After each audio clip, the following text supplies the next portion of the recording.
Okay, good morning. It is 2:07 a.m. and we are about to head to Louisville. But I wanted to show you what I was talking about last night about getting time back.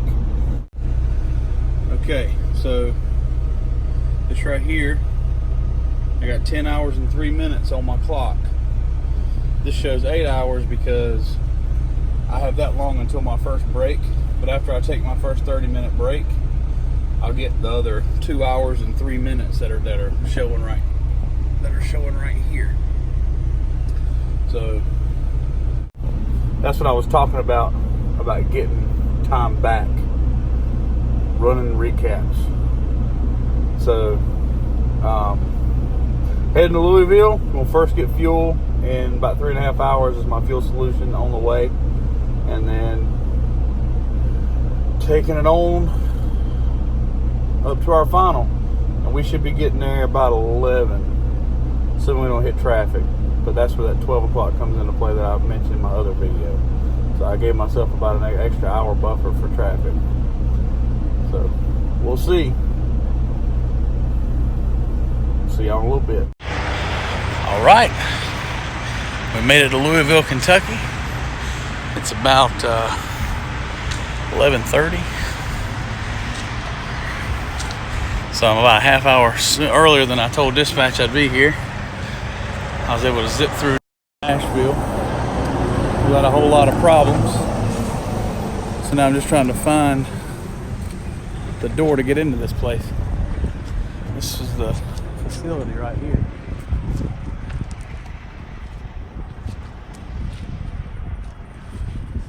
It's definitely a nice place.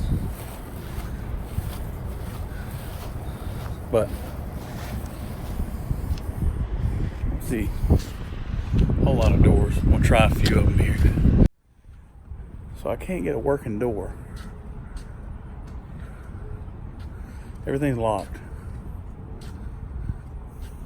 So I'm gonna go knock a little harder.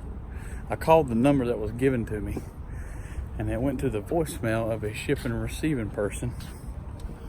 So that's a good number to have, but the number's only good as the person that answers the damn thing on the other end. So, and I'm telling y'all, I don't know if y'all can tell, I've been limping. My damn knee is killing me. I hurt it about 2 weeks ago, and it just keeps getting worse. I'm gonna do something when I get on home time next week. Go see my doctor about it, but been a lot of self-medication in the meantime. Knock on this door again.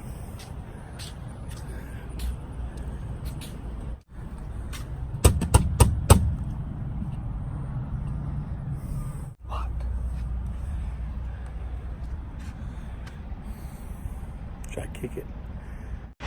As luck would have it, I'm on the wrong damn side of the building. This is the receiving side, apparently. I need to go to the other side of the building, which is shipping, which makes me nervous because this clearly will fit me.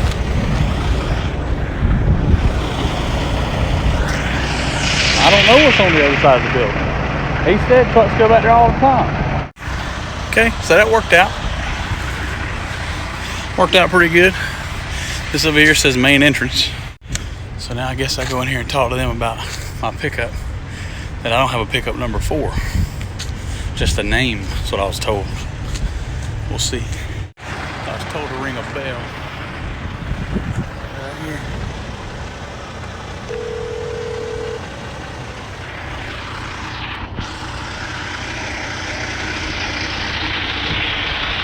Supposedly my gate's supposed to open up. There it goes.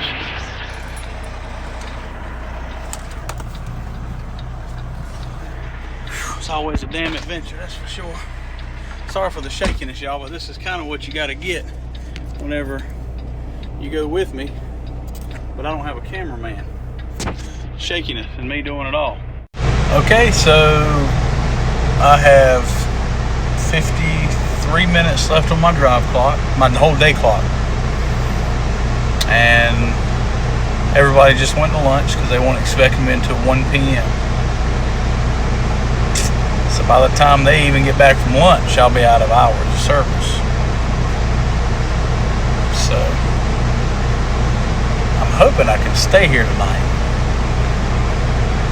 I got enough space. By God, you'd think they'd let me. But that gate down there probably locks and don't unlock until they get here in the morning at probably 8 or 9. I got to be at my stop in the morning at 8. If you don't learn anything else from my videos, learn this.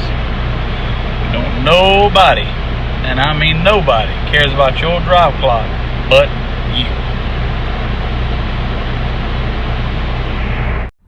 They clearly forgot about me. Been here since 11:30. It's now 2 o'clock. So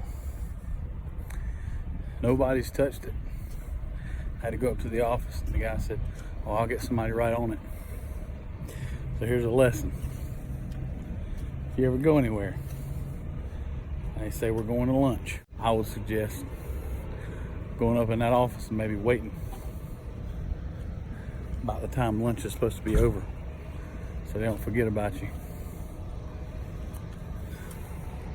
Because I am about out of my day clock for real this time. An extra hour has been eaten up, and the guy tells me, well, it's going to take more than an hour to load you. Okay. All right, so they're loaded. I'm loaded. And I need to go to the front to get my paperwork. But this is what we've got. A bunch of tall pieces and a few pieces down on the ground. I'm gonna shut this up. Look at my paperwork. I have to get them to sign for my times that I was here, my detention pay. This should be fun. Okay, so we made it to our loves, and as planned, we are in a position that we can leave tomorrow and make it to Indianapolis, which is gonna 216 miles away from where I am right now. So GPS says we're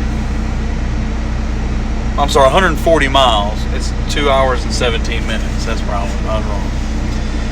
So tomorrow I should be getting back 9 hours and 45 minutes plus a little like 30 minutes is what I ended up with today. So just over 10 hours tomorrow. I don't know that that's going to be enough time for me to get to Richfield, Wisconsin.